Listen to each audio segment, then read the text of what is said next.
Welcome to Cordkillers Reckoning. The world of entertainment is turned upside down, and we are just trying so hard to find out how to watch what we want, where we want, whenever we want. I'm Tom Merritt. My friend Brian Brushwood, where's the good stuff? Oh man, the good stuff was right here at Modern Rogue World headquarters. Can you believe it was just a week ago already? My gosh, no. It seems like it just happened and also was like years ago, and we're looking at yearbooks it's at like the same all of a time. sudden we're back in the holodeck that we've always been in. Yeah, exactly. No, it was so much fun to go to the Do Your Weird Thing workshop and meet all the folks and talk creative stuff all weekend. Had a blast. Thank you for having me out there, man. Yeah, dude, it was wild. We had folks eating fire. We had folks who were working on their weird things. I got to do all of my most polished material. And oh, by the way, surprise, an hour-long Q&A with Penn Jillette happened along with our live Cordkillers. As if by magic. It was as if by magic, yeah. So we're going to do another one in September. I don't know if Tom will be able to go this time. So can I tell them why? Yes. When Brian scheduled the first one, he's like, "I'm doing this workshop. Are you in?" I'm like, "I'm in." He's like, "Great. It's on your birthday." And I'm like, "Could it be another day?" And he's like, "No." I'm like, "Nope, that's fine. I don't care. I love the idea of celebrating my birthday." So he calls me today and he's like, "I'm doing another one in September. Are you in?" I'm like, "I'm in, but when is it? Hopefully it's not on my wedding anniversary." He's like, "Totally on your wedding anniversary." So I don't know about that. We'll have to see. Yeah, no, whoops. That was just the only time that it worked because Scoop Fest is the following week. And then outside of that, I'll be getting back from Dragon Con. It's going to be crazy. Oh, wow. I forgot about Dragon Con being right then. You're right. Yeah. So yeah, it's a packed house. We'll see. We'll see what we can do though. You never know. Life is strange. Eileen has a friend in Austin that I almost convinced her to come out this time to say hi to. Ooh. So maybe. Yeah. Maybe we can renew our vows at the head. Well, thank you so much for coming out, man. It was really great. I'll tell you it was what, really man. fun. The four horsemen of the Independence Apocalypse was a force to behold. Heaton and Tom Merritt and Matt Donnelly and Just Robert Young all answering questions, telling those stories of going independent. It was really something. You were like the lamb opening the first, second, third, and fourth seals for each one of us. I was about to say, I was shortly slaughtered afterwards, I believe. All right. Well, we got some good Cordkillers information for you. So let's start with the supply run. Supply run.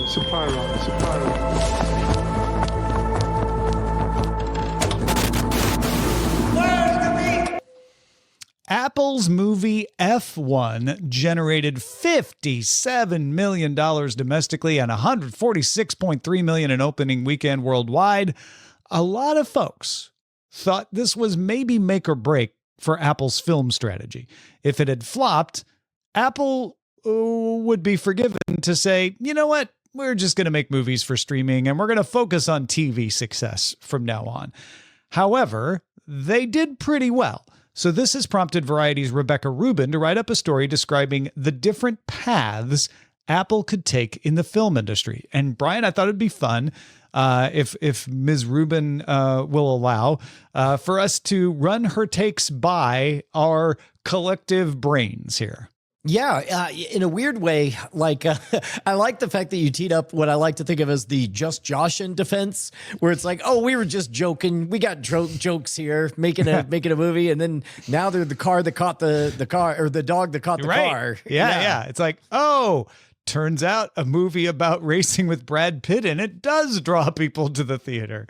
Yeah. So, all right, scenario one. We'll take these one by one. Scenario one, Apple just goes, you know what? This is our thing now. Let's lean into theatrical releases. That's what Amazon's doing with MGM. MGM's doing 12 releases a year. Apple could easily do that. They've got the cash to we're going to do 12 big releases a year. This would mean striking distribution deals, which even MGM is partnering with Sony on.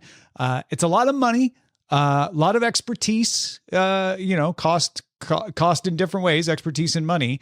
What do you think of the idea of Apple just going like, great, we're a movie studio now? This one seems the least likely in terms of that big of a swing. Like, even though they have success, it's a bit out of character for Apple to suddenly chase success.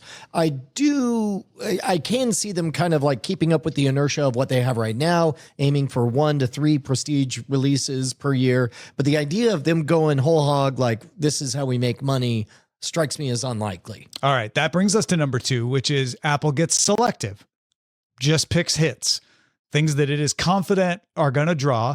And that way they can just partner with different studios, which is what they do now for distribution. They just go like, Paramount, you available? Can you distribute that? What about you, Sony? They don't have to have a standing partner if they're being more selective, though partners may get tired of it if they don't pick actual hits, if they don't have actual moneymakers. Yeah, this seems like this gives them the maximum amount of flexibility, because with all of their internal testing, they can do the focus groups and they can know when they've got a hit on their hands. And then, I don't know if you noticed this, Tom, Apple pretty good at keeping secrets. So they could keep a lot of development deals under wraps up until they know they've got hits. And then they can say, oh, we just got this little something, something, and preserve their excellent stellar reputation. It's called The Next Jurassic Park Meets Avatar. Exactly. You're going to love it. Wait, everybody knows Navi went extinct years ago, but I saved some of their DNA. Now I think we have a pitch for Apple now. It's number 3 of 4. Apple goes the Netflix route and says, we do make very good movies and we should win Oscars for them. So we will release them in theaters just long enough to be considered for all the major awards. But we're going to stream. We're going to go pretty quickly to streaming, which would be a change. Apple has actually been pretty respectful of theatrical windows and all of that up until now. And if they do this, they might not get the big directors like Scorsese that they've gotten in the past. Didn't they win an Oscar for the one about a deaf girl? Yes, it was one of the acting Oscars went to one of the cast members. Yeah. Sorry. No, I guess it was a hearing girl in a deaf family.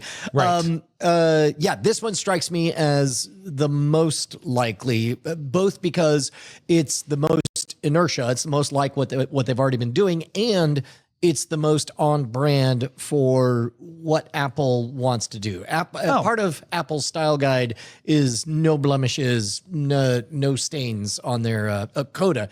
Coda won Best Picture. Best Picture. I've forgotten that. I've forgotten one Best Picture. How sad.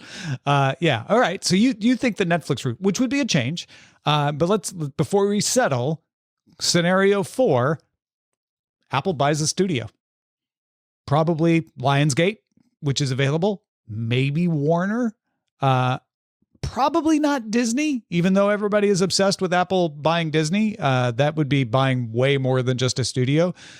Tim Cook has spoken on this to Variety, saying, I know that's a faster way into the business, but it didn't feel like Apple at the end of the day, speaking about considering it in the past. Yeah, because you also have to buy the baggage that comes along with those. And then you kind of run into the HBO Max problem. But then again, I turned out to be wrong about how everything went with HBO Max. As best I could tell, it's back to HBO Max. HBO Max doesn't suffer from the cruft of all the non-HBO stuff associated with the brand. So maybe it wouldn't be a problem. But the big thing, I don't know. The number 4 solution almost makes sense for me because is it just me, Tom, or does it seem like Apple has really not been great about its focus on, computer hardware, specifically in the phone market of late? I mean, Siri flat out doesn't work anymore. I don't know what it's even trying to do at this point. Every generation is, so also ran. I don't know. I could see a big pivot into the content business. That would be a bold, hard left turn for them. Yeah. So to kind of step to have a little sidebar here, aside from the 4 main scenarios, Apple has been signaling for a long time that it wants to pivot to services as its major source of revenue. And that's why it has the Apple One subscription. That's why it has Apple Music. That's why it has Apple TV Plus, is it wants that to be its future, and that the hardware that it makes is the platform upon which those services will best be run. They still want to make money on the hardware, but they think they have a bigger upside on the services. And so it doesn't surprise me that the hardware is becoming commodified. It's not that it's also ran. It's just at a certain point, smartphones have been around for a long time. Like there's just not much you can do with that. Same way with laptops, right? Laptops are laptops. You do them well or you do them bad, but there's not a lot new with laptops. And I think what everybody's waiting for is like, great, that happened with music players. It happened with laptops. Now it's happened with phones. What's your next thing, Apple? And they haven't come to us with the next thing that wasn't the Apple Vision Pro, which is clearly not the next thing. So I think there's a little skepticism about, well, has Apple lost its mojo? Because they haven't had the next big thing in a while. And could that next big thing be services? Well, that would fit with their stated long-term plans of pivoting to services. Well, and keep it, I guess also if they, so it's such a strange thing to me that all the best players in the content business have a seemingly totally unrelated other market. Like on the surface, theme parks, roller coaster rides, and Disney and movies don't seem to go together. Sony makes image sensors and also financial products. And, right. And Amazon, is a logistics company. And so in that regard, it's like, sure, go ahead and staple a content company onto your, at least that makes a lot of sense, in that you're moving pictures display on a piece of electronics that is, that you keep upgrading every year. If Warner Brothers Discovery were to sell the studio without the rest of it, which there's some indications that it would entertain that, I think Apple would do it, because what Apple loves is history and brand. And there's nothing better than Warner Brothers as a historical brand. Like Apple, the custodian of Warner, right? Looney Tunes, Casablanca, and the history of today as Warner Brothers movies continue to be amazing with DC and all of that. So if they could just buy the studio, maybe.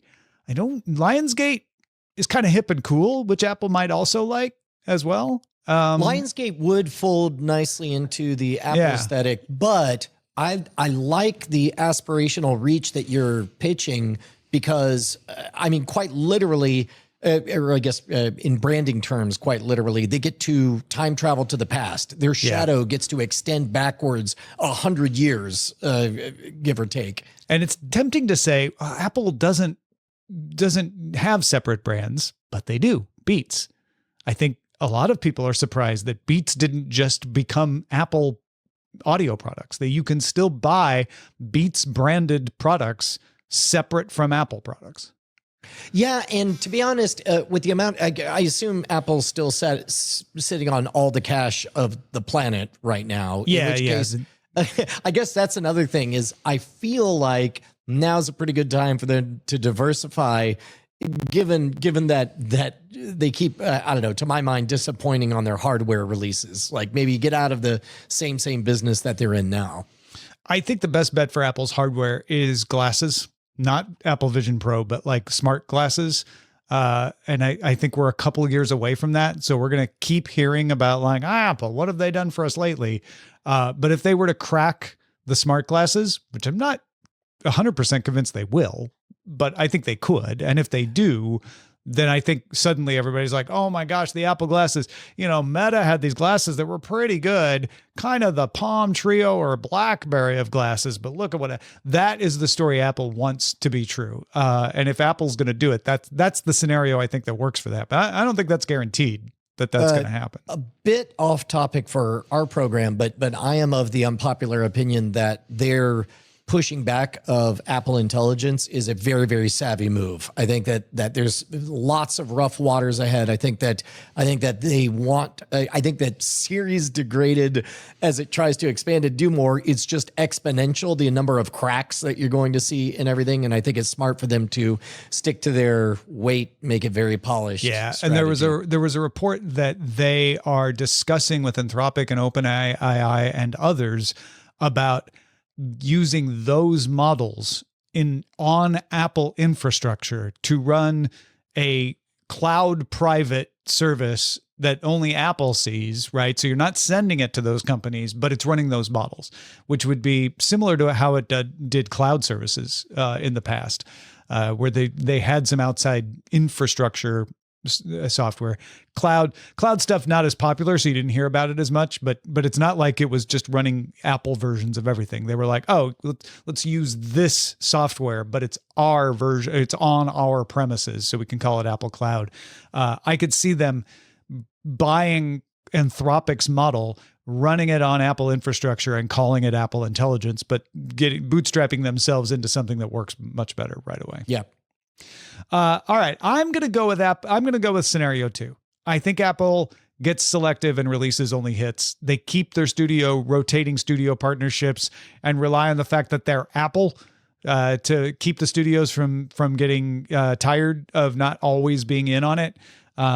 And like you said, having the focus groups and the ability to have a good sense of what will be a hit, which may not have been true so far, but I feel like maybe now they know. And I think that's what Apple will do. You still think they're going to go the Netflix route and just limit releases? Yeah, if for no other reason than because that's, like I said, essentially what they're already doing. I know you're of the opinion, or you expressed you're of the opinion that would be a pivot. It seems an awful lot like what they've already been doing, just more so.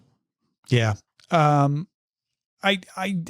kind of feel like that's where Apple's at, honestly. And that's why I think that. I'll tell you who doesn't give in to this 90-day window. We don't even say, you know what? Okay, we're releasing theaters long enough to get award consideration. No, we say Cordkillers only goes to you, the patron. Okay. All right. I'm glad you brought this up because there's a lot of controversy about this whole theatrical release just to qualify for awards.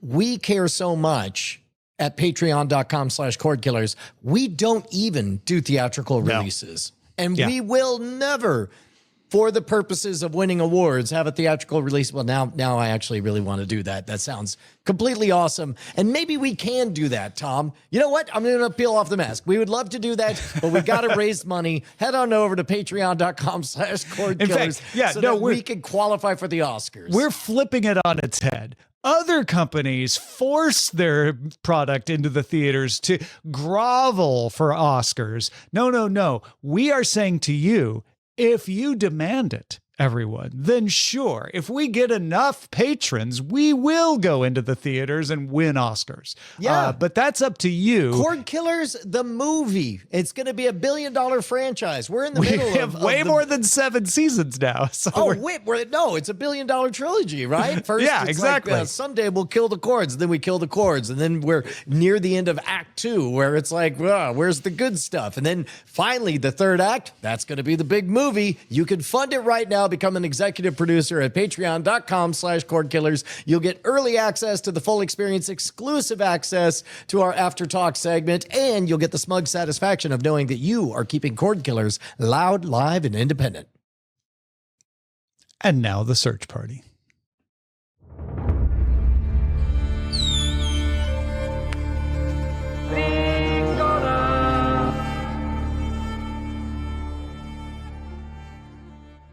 Brian?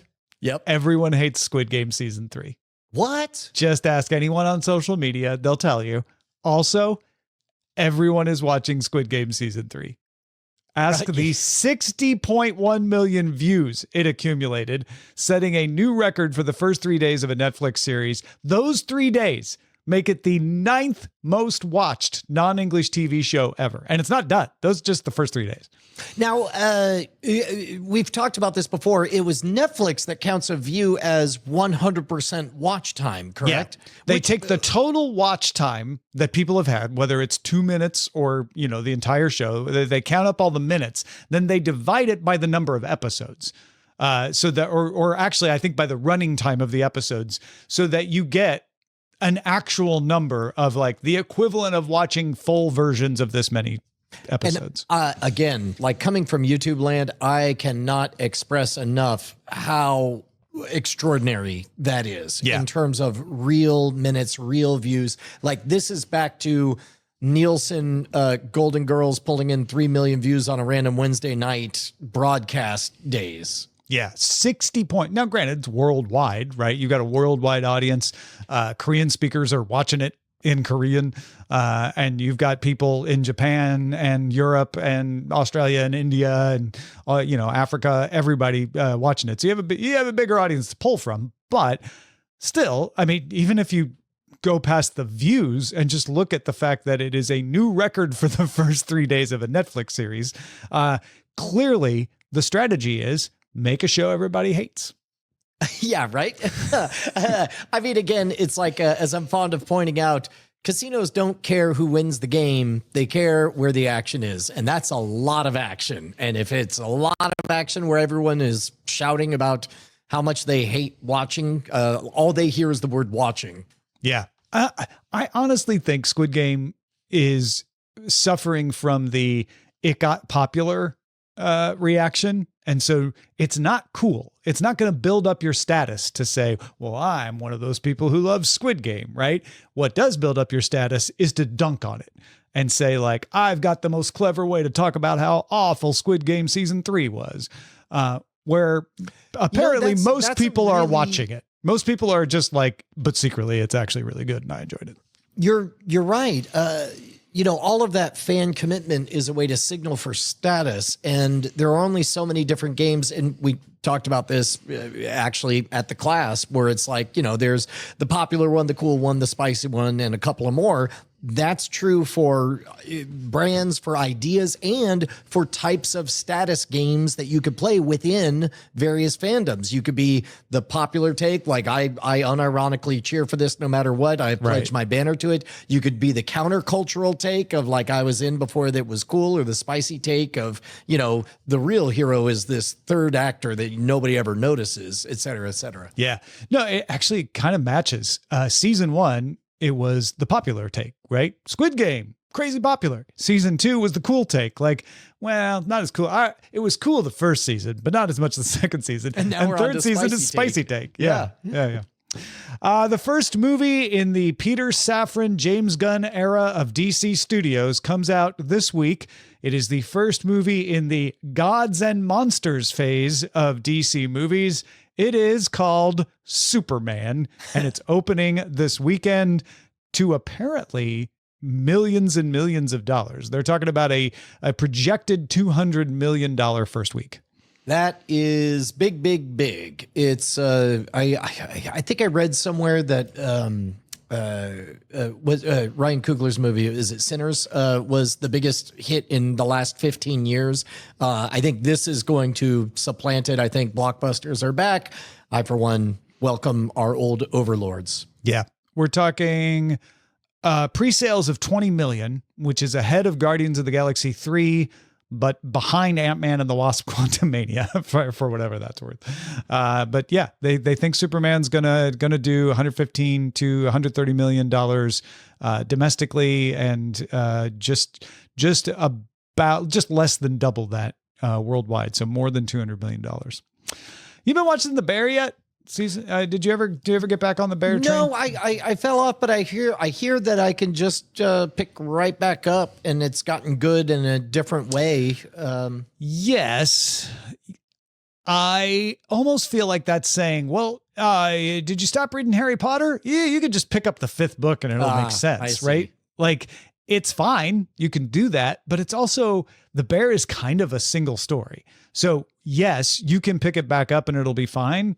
but then I would, if you like it, go back and watch the previous seasons as if they were prequels, because you've got a full story there, right? So does it exist? Oh, that would be interesting to kind of watch them out of order. Yeah. Because I think it's definitely not intended to be watched that way, but I think it would work that way. Because the narrative flows in any individual episode are left very loose, where you could watch any episode of The Bear out of context and understand the episode, because they leave so much as an implication anyway. Anyway, the whole point of this is that The Bear has been approved for a 5th season. Season 4 just came out last week. We're almost done with it here. It's just so intense, we don't binge it because we want to recover and discuss after each episode. Good news for The Bear. If you like The Bear, you're going to get more Bear. We're loaded for Bear. Focus Features has released the first official trailer for Downton Abbey, the grand finale, the 3rd and final film in the movie series that is based on the PBS drama. Film hits theaters on September 12th. If you recall, Downton Abbey starts in 1912 at the sinking of the Titanic. It's not about the Titanic, but that's the big news event that happens at the beginning. And then I think we're finishing off at the end of the 20s here. So we're covering a almost full 2 decades with the run. So this isn't a case of like The Crown where they're getting too close to current events. No. This is just like we've had a lot of Downton Abbey. No, I think they're like, this tells the end of the story. I don't know that they had the end in mind when they started the series, but I think now they're like, this is a good way. I actually started rewatching the first episode yesterday, and it struck me how many threads are there that continue to play out later that I'd sort of forgotten were there, but also how much character growth there is in some of the characters. That's probably one of the reasons I love this. I'm a sucker for this period of time and the sort of the Britishness of it. Noted Anglophile and 20th century buff. Tom Merritt is a fan of the 20th century Anglophile. I think my appreciation for it may go beyond just that, is what I'm trying to say. So I'm also told it's quite good. Quite good. Agatha All Along and WandaVision creator Jack Schaefer has signed on a deal with MGM to run a TV series adaptation of Fourth Wing by Rebecca Yarros. Jonathan Nolan and Lisa Joy's studio is on board as well. Michael B. Jordan's Outlier Society was already on board as a producer. So some big names behind this. I'm curious if you are familiar with Fourth Wing, because it's very buzzy in the book world. Yeah, no, I don't know. Tell me about it. It's in the romantasy area. Are you familiar with that term? I bet I could piece together. I can hum a few bars. Yeah, exactly. It's no Sarah J. Maas, but it is young adult, but also intense young adult. Closer to Hunger Games. That had a little bit of teeth. Sure. Yeah. I mean, there's big differences, of course, if you're a fan, but yes, for your purposes, I think that's fair. The basic of the story is there's a girl who is happy to be apprenticed to a library, right? So this is already like catnip for book fans, but she gets pulled out of the library and forced to join this combatant school where you learn to ride dragons. Okay. So I gotta ask Penny what's up. Yeah, and then you become a warrior who rides dragons. And the story in Fourth Wing is about, getting into the school and trying to make it, and kids die. That is part of the school is like, you may not live to the end of this semester, but if you do everything right, you should live to the end of the semester. And of course, there's an enemies to lovers story and a love triangle and, all the things that go into these sort of things. Hugely buzzy book. So anyway, all of that a long way to say, it's interesting to see Jack Schaefer being brought in to carry on the adaptation, replacing somebody who had left to go do something else. These are a lot of really big names. Is there any fears that you have of this being too many cooks? Because these are big name, big ego, big company cooks. Yeah. I don't know how much these producers are like, yeah, we'll write a check, and how much they're like, let us in the writer's room, right? Because that's kind of where the let us write a check part is always the ones that cause the least trouble. But I have no insight into that. First trailer for director Edgar Wright's take on the Stephen King novel The Running Man is out, scheduled to hit theaters November 7th. Did you check this one out? I sure did. Man, it's really interesting. So, first of all, technically it wasn't, technically it was Stephen King, but this is one of the Bachman books, The Running Man, right. when it was Correct. 1.0. It's interesting because it's a substantially different enough adaptation of it. The story's different enough that I wonder how many drafts everything had to go through, for example, to adapt to the popularity of Squid Game, or to adapt to the Running Man. The original Running Man inspired to some extent American Gladiators. And now that was a moment and that became a cliche that meant something else. So I'm certain that this movie factors in the cultural gestalt of the original Running Man and so on.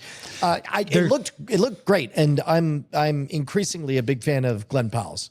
I picked up a little like, in an America where everyone hates you, here's what you do. And every single person who's ever used social media is going to identify with Glenn Powell. I also felt a little bit like they were holding something back from us. Like you get a quick, you get like half a second of William H. Macy in there, and I'm like, I'll bet there's more going on there. And then did you hear when he goes running past? I'm almost certain a guy said, "Hey, you're on." I don't think he said TV. I think he said, "You're on the Freevee." I'll have to go back and double check that. Now that you mentioned that, I think I did notice that. Yeah, right. Like it's a fast service, which Amazon actually owns.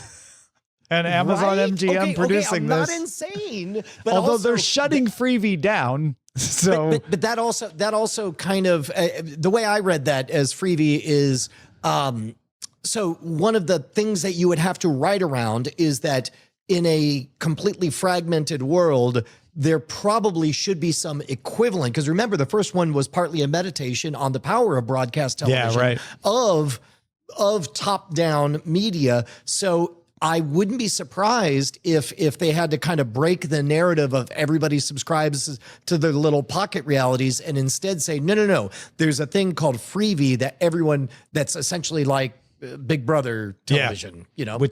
And it would be a fast service that conquered them all. So that makes sense. Also a trailer out for Project Hail Mary, based on the Andy Weir novel, starring Ryan Gosling in the main role. What did you think of this trailer, Tom? I have not read this book. I loved Andy Weir's The Martian. I have not read Project Hail Mary yet. And so I have none of those preconceptions. I did know what the book was about. And my honest reaction when I watched the trailer is like, that Ryan Gosling, he can do anything. Yeah, they skipped over significant parts of the book. There's a lot being held back, obviously, which is good. Tom, I'm gonna dance around this. I strongly recommend, if anybody hearing this is going to experience Project Hail Mary, that you do the audiobook for reasons, delightful, surprising reasons that only exist in the audiobook version. But your usual advice is watch the movie first because the book will only give you more. Is that true in this case? I honestly can't know without seeing the movie. I would say if the movie trailer has already done things out of order enough that it leads me to believe that the movie is going to abandon kind of a core or minimize a core conceit of the book. So I would say, just to be safe, experience the audiobook immediately. You're going to have a really good time. All right. As soon as I get done with all of the Dungeon Crawler Carl books. Oh my gosh. Vin Diesel told fans that the final Fast and Furious movie will bring back Paul Walker's Brian O'Connor. O'Connor last appeared in the 2015 movie Furious 7, which was completed after Walker's death in a car accident in 2013 at age 40. Diesel said, "Just yesterday I was with Universal Studios. The studio said to me, 'Vin, can we please have the finale of Fast and Furious in April 2027? And I said, under 3 conditions, because I've been listening to my fan base. And one of those conditions, he said, was to bring the franchise back to LA, return to its street racing roots, and reunite Dom and Brian. And Diesel said, that is what you're going to get in the finale. I mean, the easiest thing would be a recast, but I'll be really interested, Tom, how quickly the cultural temperature changes regarding AI stuff. Because, spoiler alert, look, I know everybody is going through a complicated moment with AI. Maybe this is something we could talk about in After Talk, because there's going to be disruptions in jobs, and it's going to touch all levels of society. But meanwhile, you're going to get to see versions of movies that are like the books, or characters, brought back and done right, where it's just like, yeah, we don't care who the team of actors are that portray this one character, and we don't mind that they get a consistent look. Eventually, and hopefully I'm not offending too many people. If I am offending you right now, cordkillers@gmail.com. We'd love to hear from you. But if for no other reason than because the next generation growing up will not even understand the controversy about AI depicting characters or enhancing characters. And it might not be that. When they showed Paul Walker in F7, they used his twin brother, right? They used a combination of footage they already had shot that they hadn't used previously. And then, they used his brother sort of in distant shots where it wouldn't be quite as obvious that it wasn't Paul. So maybe they're just going to do that. Right? Maybe they're just going to do like maybe his twin brother really good at acting. I mean, and again, in F7, it wasn't like they gave him lines.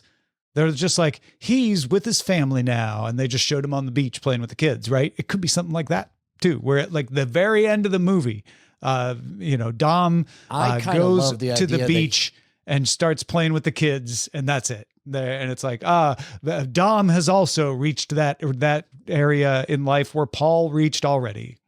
I don't know, man. I kind of love the meta. Like, it's got to be a publicist's dream that, well, I don't know. The actor was pretty beloved. It may seem cheap to sub in a twin, but I kind of love the idea of essentially the movie Dave happening in real life, where a guy who looks like his brother learns to act. Yeah, it could be something like that too. Let us know what you think. Cordkillers@gmail.com. Finally, a One Flew Over the Cuckoo's Nest spin-off series is in the work from the point of view of Chief Bromden, which is actually how the book is written. I was about to say. So it's really just actually doing the book, unlike the beloved movie, which shifted the perspective away from Chief. Apparently Paul Zaentz, the nephew of the film's original producer Saul Zaentz, has signed an agreement with Ken Kesey's widow, so descendants with extended family, to make it a TV series that they will make through the point of view of Chief. And following the first season, he said, we'll see what happens to the Chief after he escapes. So it'll go beyond the events of the book.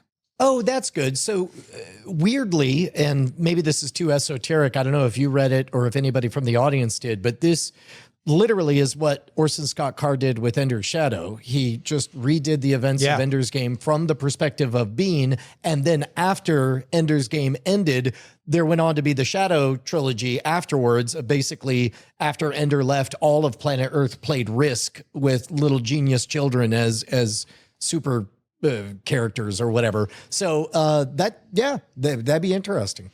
Yeah, I'm curious to see how this all turns out. And apparently Paul Zaentz, according to this Deadline article anyway, has been very resistant to pitches on making this movie. And so this is or making other things in this universe. And so there must have been something about this pitch that made him go, yes, that's the right way to do it. Either that or he has a lot of debts. All right, let's move on to Buried Treasure. Most people want to know why they suddenly got rich. buried treasure.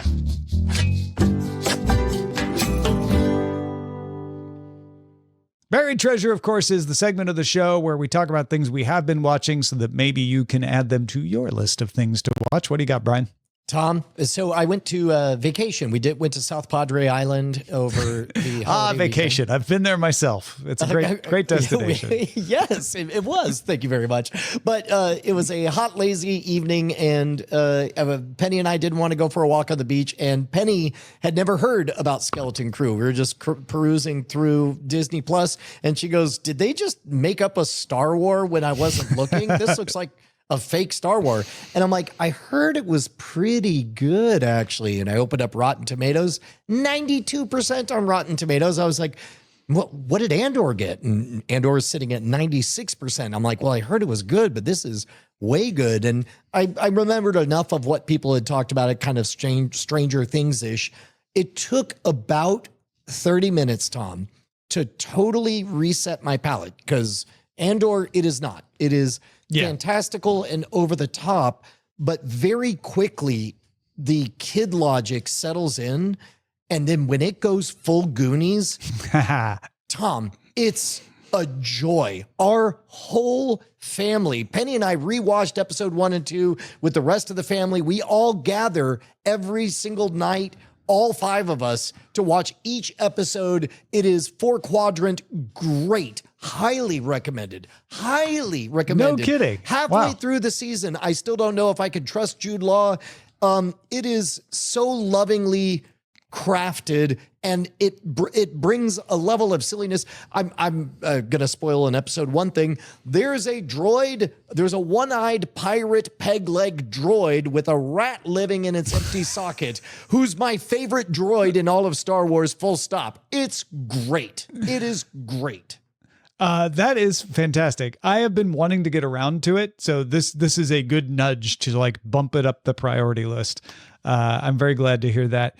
I caught up right away with Rick and Morty. The most recent episode, I think, really restored that sort of, you know what, this is worth watching because it's relevant to now, versus previously in this season, it was like, hey, if you like Rick and Morty, you're getting a lot of really good quality Rick and Morty.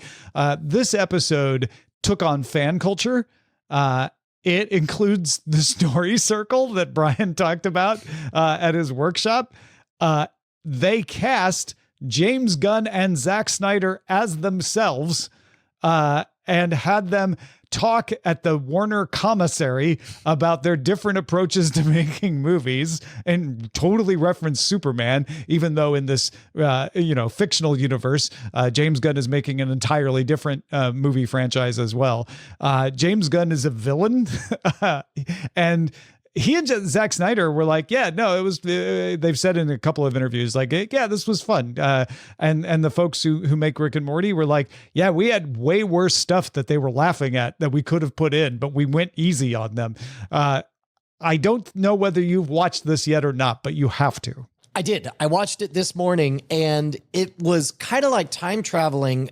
Near the end of the run of Dan Harmon's podcast, Harmontown, would have been right around the time that they were writing this. And this is the last echoes of that beloved podcast for me. Like, its voice showing up, with a 3-year time lag, showing up here with everything from the Adderall to the story circle to the talking about right. franchises. I forgot about the whole Adderall part of it. Yeah. And also hearing, Rob Schraub do a bunch of voices with Tom Kenny and stuff. It's great. It's great. You made a joke that it's probably illegal for me to not like it. The only reason, unfortunately, I'm having what was the second one? The counterculture take. I liked it better when it was called Harmontown 3 or 4 years ago, which is the perfect response to this particular episode. Yeah. That is amazing. Well, if you got something we should be on the lookout for, email us cordkillers@gmail.com. Brian, I'm going to go answer the door while you tell people what you've been up to. Oh, you know what? Okay, so in all seriousness, this workshop, it's the biggest we attempted to make it. Like, we've done little experimentals like, oh shucks, Brian's going to talk a little bit about, how to become an independent podcaster or what seems to have worked or whatever. Now we're doing heavy lifts, and the content in the workshop is good.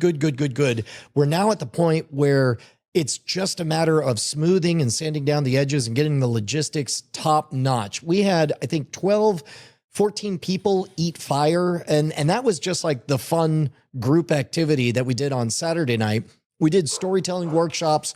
We learned about what I believe to be almost like Newtonian laws of motion when it comes to building your own online audience. And so I would, if anybody's on the fence, if you weren't able to make this one in June, consider, we got 2 of them coming up. Tom won't be at the one in September. I'm pretty sure I can bully him into coming into the one in December, but we can accommodate 2 dozen, maybe 3 dozen people per class. And it's worth it. If you go to scamstuff.com, just type in the word weird in the search bar, and you'll find the Do Your Weird Thing workshop in there. You'll see one in September and another in December. Between you, me, and the wall, if money is tight enough, just you can use a coupon code. It works. People are like, does this really give me 15% off? Yes, it really does. But it was just great. Oh, as a matter of fact, XGD Falcon is in the chat saying he loved eating fire. It really had these moments of absolute electricity. And my favorite part was realizing that we could all see the shape of what this was going to look like the second, third, fourth, fifth workshop that we're doing. As a matter of fact, Larry's already asking, it'd be great if we had a 201 class. I described it to Tom today. There's a shorthand. So if anybody has never heard me say any of this before, I started off performing on a street corner, and first it was a matter of getting a bigger audience. Then it was a matter of trying to see if it worked a second time. And then I've spent the last 10 years trying to figure out how to put into words what seems to work. And it's almost as though after this class, I've managed to teach 2 dozen people Esperanto. Now, very few people speak Esperanto, but it's awesome for me to use this shorthand when helping other people with their projects. And some people were working on their storytelling chops. Some wanted to reach more people, they were there for more of the branding and marketing side, and other people had a project, but they wanted to know how to monetize it. And all of it are just 3 currencies in the same, as I put it, story, attention, sales circle. Dan Harmon's got his story circle. I've got my story, attention, sales circle. We'll have a battle of the circles, and he'll win because he's plugged into a giant network. And with that, let's scan the horizon. Send a scanning to aboard. Scanning the horizon! Netflix heard us, Brian. I was about to say, it's as though they're doing a test run of our exact pitch. Netflix added more live programming, a deal to add NASA Plus as a live channel on Netflix later this summer.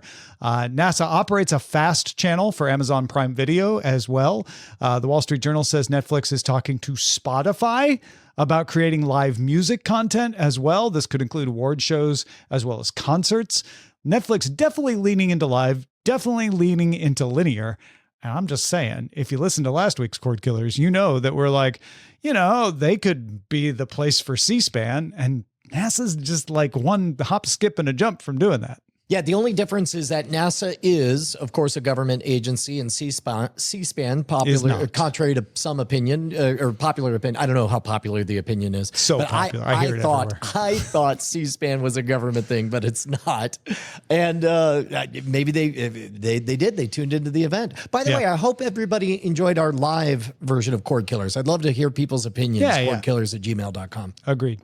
Dentsu surveyed 8,600 people across 10 countries and found that 48% of viewers subscribe to Netflix for anime, followed by Disney Plus at 32% and Prime Video at 29%. 31% of global consumers watch anime at least once a week.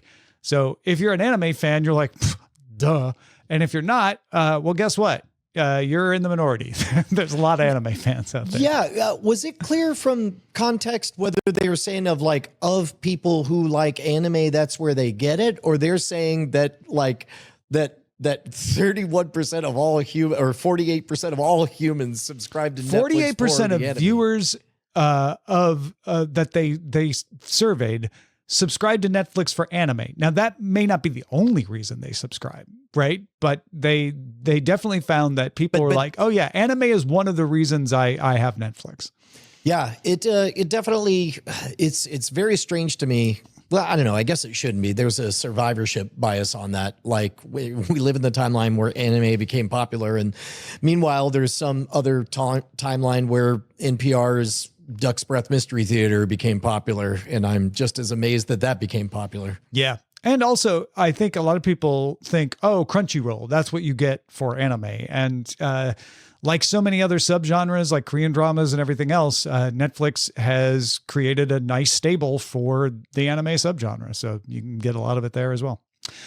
Amazon plans to shut down its standalone Freevee app in August. We mentioned this, alluded to it earlier in the show. Content from Freevee will still be available, and it will be available for free, but you'll have to use the Prime Video app to watch it, not the Freevee app. Yeah, that's a bit odd to purchase that brand and do, I don't know what I'm saying. Well, they bought IMDb TV, then they changed the name to Freevee, and then they decided, you know what? Why do we have two apps? Let's just get everybody in one app. What is this, Google and their 75 different sticks that play TV? Right. Yeah, exactly. Bunch of interesting things happening with the AMC theater chain. They are going to join in the practice of showing commercials before the movies, including during the time it usually shows trailers. So if you're like, I've seen commercials in an AMC theater before, yes, they show them in the waiting time. But the movie time, let's say the movie is at 7:30, that's when they start the trailers. AMC has not shown commercials traditionally in that spot. They are going to start doing that. By the way, the standard right now is 30 minutes of trailers and ads after the start time. So if you're worried about missing a show, unless you like the trailers, which some people do, don't show up on time because you'll be sitting around for a while. Don't tell my wife this because she insists on showing up late. And then meanwhile, our local theater only just shows like 3 trailers and then goes. So I've missed the beginning of the last 3 movies that we went to because my wife is convinced that there's 85 million hours of trailers. Only 42% of moviegoers in Los Angeles and New York are in their seats at the advertised start time because they all know about this trailer thing. Also, beginning July 8th, Amazon is going to offer 50% off movie tickets on Tuesdays, in addition to the previously announced 50% on Wednesdays if you are a Stubs member of their loyalty program, which doesn't cost to be a member of the Stubs program. So did you say Amazon or AMC? AMC. Okay. I don't know what I said, but I meant AMC. Okay. And then finally, Disney reached a deal with Charter, the cable company, to add Hulu to Spectrum's cable TV service. The ad-supported version, but still, as a part of your Spectrum cable TV subscription, you'll now get Hulu. Cool. Just, again, furthering my belief that cable TV is transitioning to be the one bill for all your streaming services in the future. All right, let's move on to the chatter. You've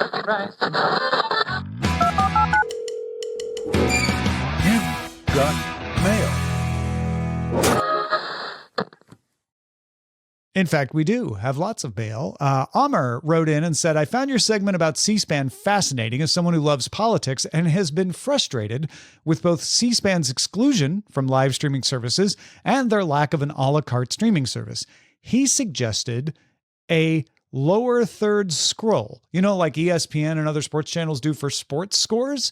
Just have a scroll for advertisements along the bottom. That way you're not interrupting the news coverage.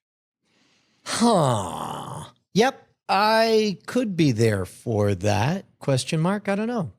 I think the concern with C-SPAN is they don't want to appear beholden to an advertiser in their coverage, right? When you're running, the session of Congress, you don't want an advertisement not only to interrupt the programming, but appear to affect the programming, right? So somebody could be like, well, maybe you, put this spin on your coverage later, and then we'll be an advertiser. And they don't want that. Although it does, it does minimize the impact.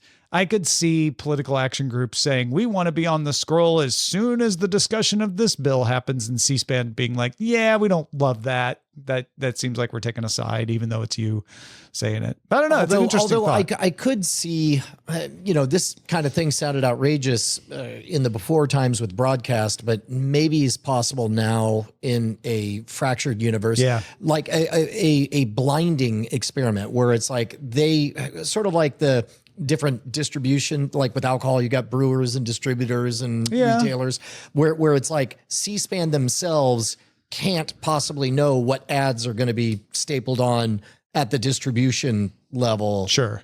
So, I don't know. That could be a way around it. Yeah, another way, because they do take ads on their podcasts, and I actually don't know. I should ask. But if they're programmatic like Acast, but the ads on the podcasts are never political ads. They're ads for cars. They're ads for grocery stores. So they may be saying, like we talked about, we just block out that category. If somebody's buying a political ad, don't run it. Otherwise, we don't want to know. Just circulate them in there.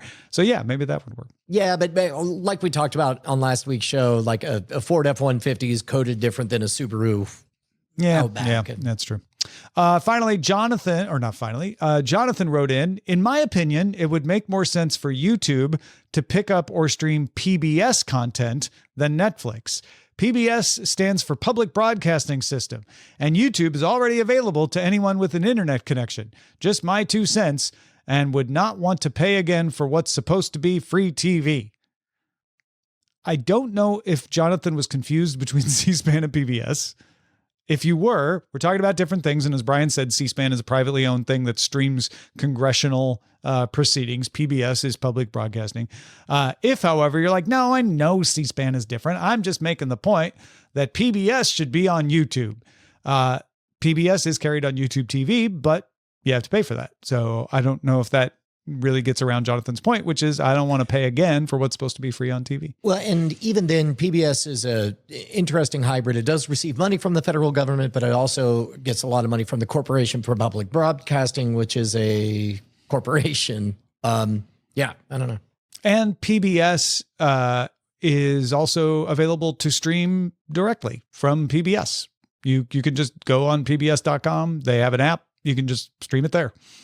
It's geofenced, so you have to use a VPN if you want to make sure that you're getting, like if you're in Illinois and you want to get the LA PBS station, for instance.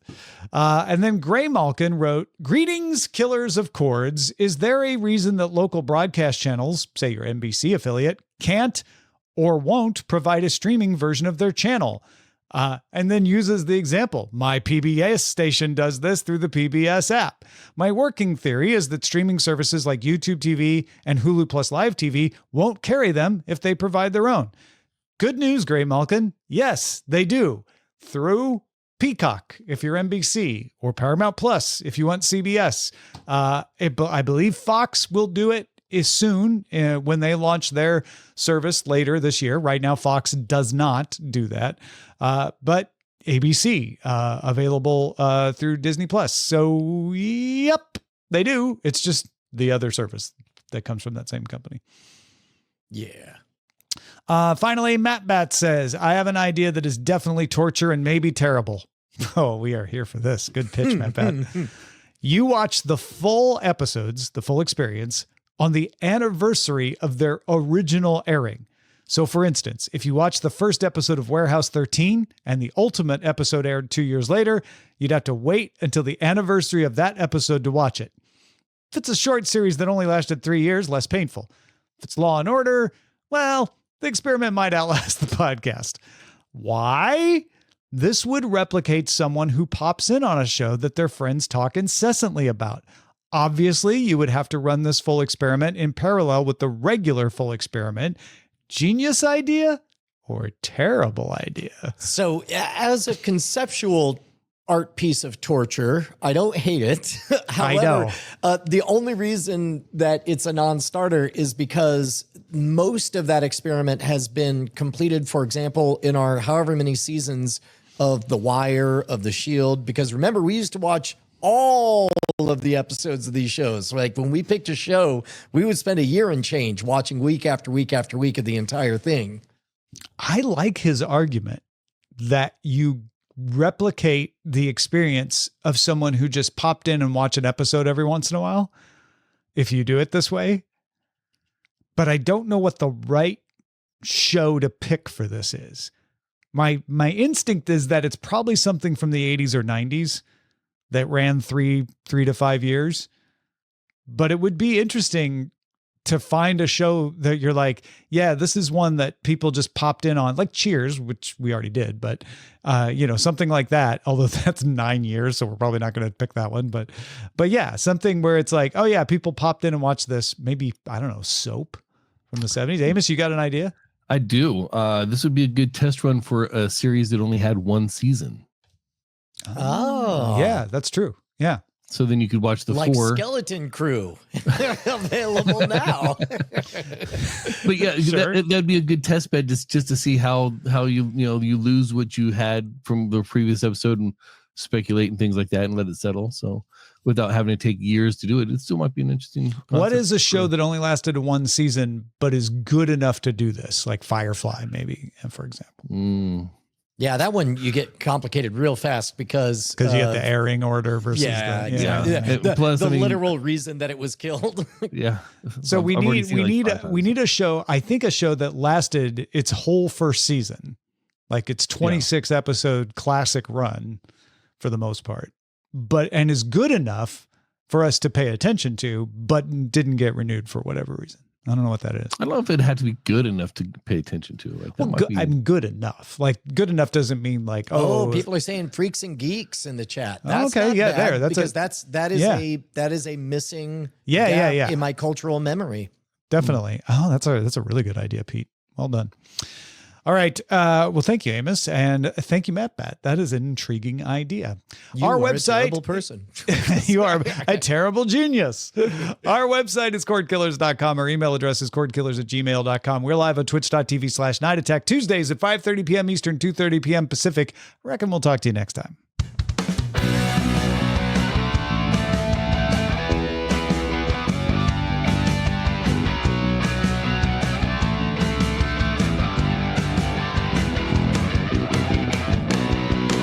Diamond Club hopes you have enjoyed this program.